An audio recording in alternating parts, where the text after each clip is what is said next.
Bueno, buenas noches. Mi nombre es Camila Aro, soy residente de quinto año de la Clínica Quirúrgica B. Y bueno, como mencionó, vamos a hablar en la media hora previa sobre incidentes en la esofagoyeyonostomía laparoscópica. La idea es mostrar algún tipo de incidentes que son eventos o circunstancias que podrían haber ocasionado un daño al paciente, pero que no lo han hecho, y por eso nos vamos a basar en eventos que fueron identificados y corregidos en el intraoperatorio. Empezando un poco con la esofagoyeyono-anastomosis, es una técnica de relativa reciente implementación, ¿sí? Porque es una técnica demandante, sobre todo por la topografía de la misma y por algunos aspectos técnicos que vamos a mencionar más adelante. Hay escasas publicaciones sobre las complicaciones intraoperatorias. Cuando nos pusimos a buscar sobre el tema, sobre todo se habla de la falla de sutura y la estenosis como complicaciones posoperatorias del procedimiento, pero hay poco publicado sobre estos incidentes y hay mucha comparación sobre los distintos tipos de sutura, que puede ser manual, que es la menos utilizada por ser bastante dificultosa, y la mecánica, tanto circular como lineal, que son las que vamos a mencionar ahora, y como van a ver, la lineal es la que utilizamos en los videos. La anastomosis circular consta de la colocación de un yunque o ambil en el esófago distal. La manera en la que se cierra el esófago varía, ahora vamos a mostrar, y la introducción de la máquina circular a través de una incisión en la pared abdominal. Esto implica que muchas veces se pierde neumoperitoneo y dificulta un poco la creación de una cavidad y la exposición. Esta es una de las desventajas de esta técnica. Como vemos en la primera imagen, el cierre del esófago puede realizarse mediante una jareta. Esto requiere cierta habilidad técnica y es una de las opciones para la sutura circular. Otra de las opciones es hacer una esofagotomía más distal, introducir el yunque hacia proximal y realizar el cierre con una grapadora lineal. Esto puede ser más dificultoso en pacientes con tumores más proximales que invaden el cardias o el esófago distal. En este caso podemos no tener margen para realizar la incisión o tener que realizarla muy arriba y que el esófago nos quede más corto. La tercera opción es la introducción del yunque a través de la cavidad oral. Hay dispositivos como el Orbil que ya vienen fabricados para esto. En otras ocasiones se utilizan sondas nasogástricas para remolcarlo. Puede generar lesiones orofaringeas o en esófago torácico, y lo que puede pasar también es que se nos pierda el yunque en el camino, si es que se desenganche. Estos yunques deben ser más pequeños que los otros utilizados, por lo tanto estos son los que tienen el mayor número de estenosis posoperatoria. Y pasando a las anastomosis mecánicas laterales, estas tienen como ventaja, como dije previamente, que no pierde tanto aire en la colocación, ya que se colocan atrás de los trócares. Y tenemos dos opciones, esta que es una como terminalizada, le llaman, ¿sí? Que utiliza dos suturas mecánicas, y la otra que hace una sutura lateral isoperistáltica y realiza el cierre del defecto en forma manual. Esto, bueno, tiene nuevamente como dificultad que se requieren habilidades técnicas para realizar la sutura, más difícil cuando el esófago remanente es corto y asciende la anastomosis hacia el tórax. En estos casos a veces se prefiere la realización de una sutura circular. Esta es las anastomosis que vamos a ver en el video. Entonces el video nos vamos a mostrar pasos claves en la realización de estas anastomosis, pasos que nos parece muy importante destacar, y a su vez algunos incidentes que tuvimos en algunas cirugías, que bueno, la idea es mostrarlos, obviamente que existen más incidentes posibles, y mostrar la forma de resolución, que puede ser otra, no tiene por qué ser siempre la que realizamos. La sección esofágica es fundamental, debe ser lo más distal posible para conservar un esófago abdominal para realizar la sutura, pero también debemos tener en cuenta los márgenes oncológicos.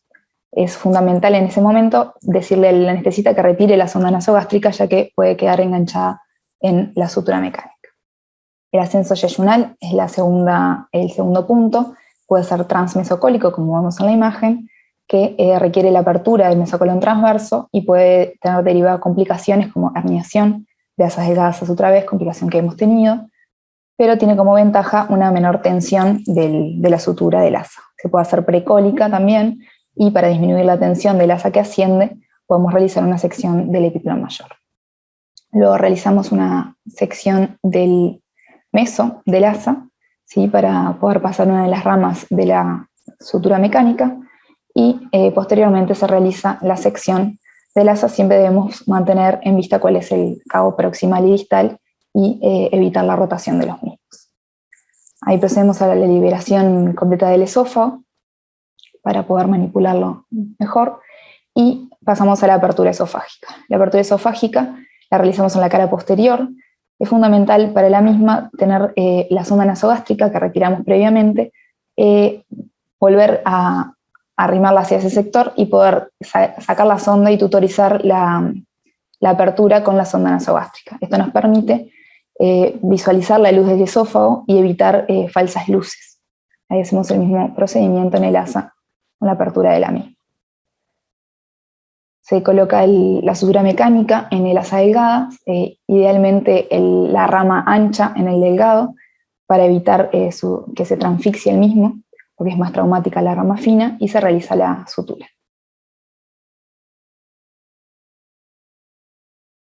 Ahí podemos ver, en este caso no se colocó la sonda nasogástrica, ya que no pudo recolocarse luego de retirarla, y vemos cómo se hizo la anastomosis en una falsa luz.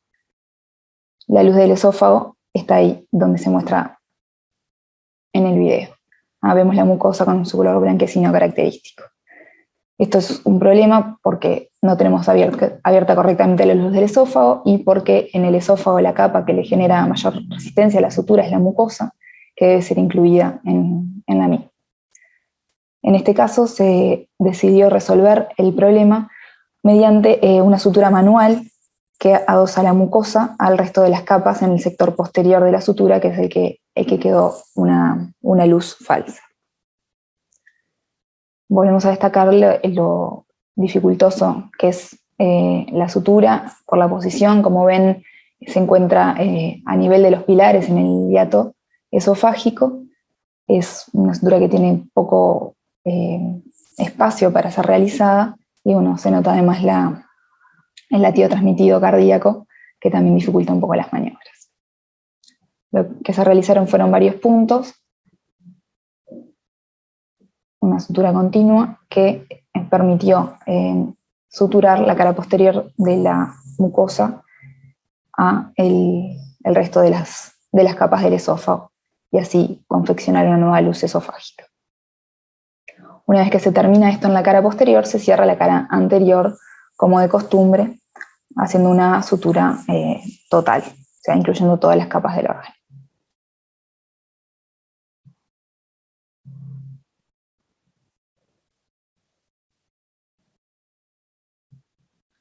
Ahí vemos que se logra pasar posteriormente la sonda, que se deja transanastomótica, y ahí se termina, con la cara anterior, se termina la sutura como habitualmente. Acá vemos otro ejemplo. En este ejemplo sí se logró pasar la sonda nasogástrica y se realiza la apertura del esófago tutorizada por la misma.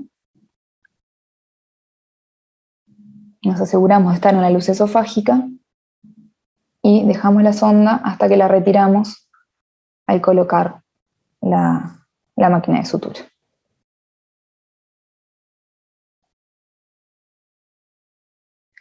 Bien, acá el cargado del yeyuno, se ve poco en el video, pero sí se ve ahí, es que en este caso, pese a que se utilizó la rama ancha de la grapadora en el yeyuno, se transfixió el mismo por excesiva tracción hacia arriba con el mismo, y bueno, tuvo que resecarse un sector de yeyuno y realizar una nueva yeyunotomía. Para esto debe evitarse que las galle de contención y subir con maniobras con las pinzas y evitar traccionar con la máquina. Y bueno, y por último, la retracción esofágica, como dijimos, en las secciones altas del esófago, que muchas veces son necesarias por tumores que invaden el cardias o el esófago distal, el esófago se retrae y a veces es dificultoso devolverlo hacia el abdomen. En este caso, con la tracción que se realizó en el esófago, se produjo un desgarro, que ahora vamos a ver bien en la cara anterior del esófago. Se decidió hacer un punto tractor que es de mucha utilidad, que disminuye la tensión excesiva sobre el esófago, que es mayor con la pinza. ¿Sí? Se hace la sutura en la cara posterior y en cara anterior, ahí vemos el desgarro que ocupa todas las capas del órgano, y una vez que se comienza la sutura del cierre del defecto y se llega hacia el borde anterior, se incluye el desgarro en la sutura.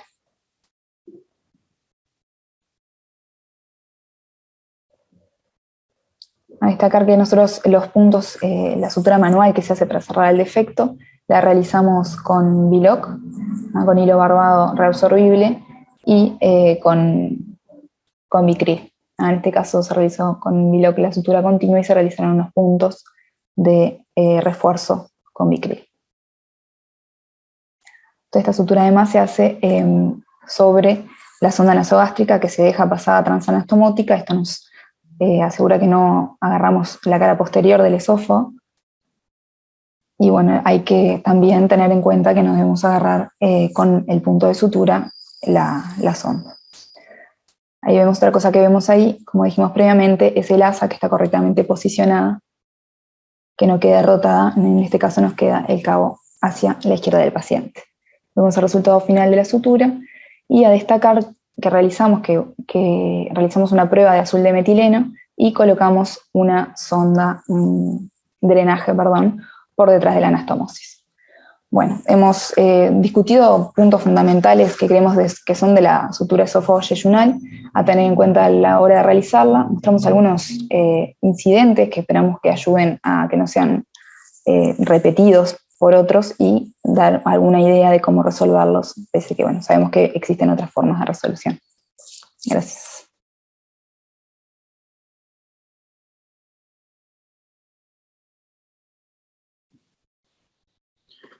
Eduardo, ¿puedo bien, muy bien. hablar? Sí. Hola. Sí, me dijeron. Eduardo, soy yo, Nicolás Muniz. ¿Cómo andas, Eduardo? ¿Todo bien?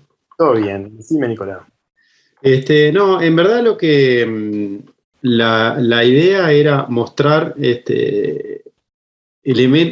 incidentes intraoperatorios que nos pueden pasar en una sutura que, como vemos, es dificultosa, y lo que uno tiene que tener pensado es, o por lo menos en mente, ¿qué hago si no puedo hacer lo que iba a hacer, ¿no? Si esta sutura que tenía pensado hacer no me sale como lo tenía en mente, ¿qué opciones tengo bajo la manga para poder resolverlo? El tema es cuando uno tiene este tipo de complicaciones, lo que no nos puede pasar es ir a la cirugía y cuando tenemos estas complicaciones no saber cómo resolverlo. La idea es mostrar los casos para que entre todos podamos ver que estas cosas nos pueden pasar y ver qué tenemos en mente para poder resolverlos en el intraoperatorio, sabiendo que es una situación realmente dificultosa. Y bueno, ese era el objetivo fundamentalmente de la exposición de Camila de hoy y la presentación de estos dos casos clínicos, ¿verdad? Bien, está a consideración el tema. Si alguien quiere hacer algún comentario. Gustavo está con la mano levantada por ahí, Gustavo Rodríguez. Gustavo Rodríguez. Sí, Gustavo. Sí, buenas noches. ¿Me escuchan? Sí. Bueno, felicitaciones, muy interesante. Creo que el objetivo que vos planteás, Nicolás, creo que lo cumple absolutamente la presentación. Creo que es muy importante el tema de mostrar lo que son las dificultades en una sutura que es crítica, ¿no? Una anastomosis que es crítica, ¿verdad? Cuando se involucra el esófago. El esófago y una anastomosis. Yo lo único, como aporte de pronto, a nosotros nos ha ayudado mucho lo que es la experiencia en cirugía bariátrica y estamos usando, en lugar de usar una sonda nasogástrica, usamos un tubo de Croza, un Croza 40, igual que en la bariátrica, y es muy efectivo empujando el esófago. Mucho más de lo que lo era la sonda nasogástrica, que es más blanda y a veces se dobla. Y el tubo de Croza te permite que vos ves la circunferencia del tubo empujando el esófago. Entonces, en ese sector que es la circunferencia del tubo, te aparece la circunferencia del tubo, ahí con el armónico hacemos el corte en el esófago. Y eso evita, o por lo menos digo, te muestra claramente cuando vos cortás todas las capas del órgano. Y de esa forma es mucho más difícil que se te remangue la mucosa o que hagas un túnel submucoso de pronto. Y después también te ayuda en la introducción de la rama de la máquina de sutura en el esófago. porque vos le pedís al anestesista que mantenga la tensión después que hiciste el orificio en el esófago y prácticamente lo pones, insinuás la rama adentro del tubo. Y él va retirando el tubo del crosa y vos vas entrando la máquina hasta donde querés, digo, hacer la anastomosis 2-3 centímetros como quieras. Creo que a nosotros eso nos ha ayudado mucho y es una cosa tomada de la bariátrica. Y después que hacemos el disparo, hacemos progresar el tubo de crosa, pasa a través del esófago y entra al yeyuno. Y eso también te da una exposición muy buena para hacer la sutura. Y mantenés el tubo mientras te queda cómodo para hacer la sutura. En el momento que te empieza a generar tensión o algo, lo retirás y terminás la sutura sin problema. Creo que el Vilo, yo también lo he estado usando al Vilo con este tipo de sutura, digo, y da muy buen resultado. Totalmente, sin refuerzo con Vicryl, que creo que entendí que le hacían. Yo lo hago con Vilo, solamente sutura continua, y bueno. Creo que ese es el comentario que tengo que hacerle y digo, contarle un poco qué es lo que hacemos nosotros usando el tubo de cross. Muchas gracias, Gustavo, excelente.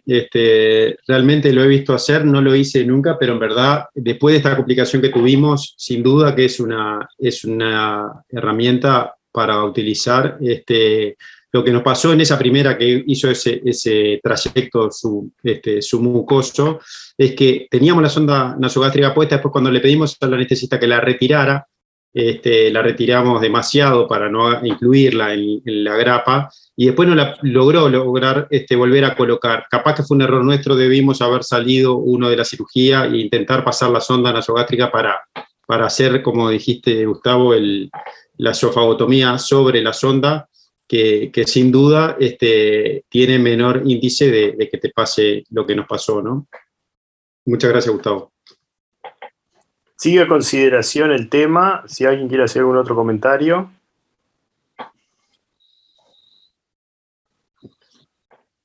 Bueno, sí, el tema cuando se coloca el tubo de crosa, el anestesista tiene que tener experiencia, eso también es importante. Que eso es una de las cosas que tiene el tema de la bariátrica muchas veces, que en general son equipos que en el Maciel ha estado liderado por Federico Kuster, pero a veces no es tan fácil pasar el tubo de crosa. Y la sonda nasogástrica, como decía Gustavo recién, el problema que después que toman la temperatura del cuerpo, se ablandan, y el tema de colocarla y recolocarla, a veces si son muy finas, como esa que utilizaron ustedes, pierde forma y a veces hace eso que no pueda volver a su posición y se enrolla en la boca habitualmente. Eso es por el cambio con la temperatura, que no pasa con el tubo de crosa. Por supuesto que si ponen un tubo de crosa, después no van a ser como ahí que dejaron una sonda transanastomótica, ¿no? Habría que ver de recolocar una sonda. Bueno, no sé si quiere cerrar Canesa, si quiere cerrar, o Nicolás. Si no, pasamos al siguiente tema. No, perfecto, Eduardo. Pasemos al siguiente tema nomás.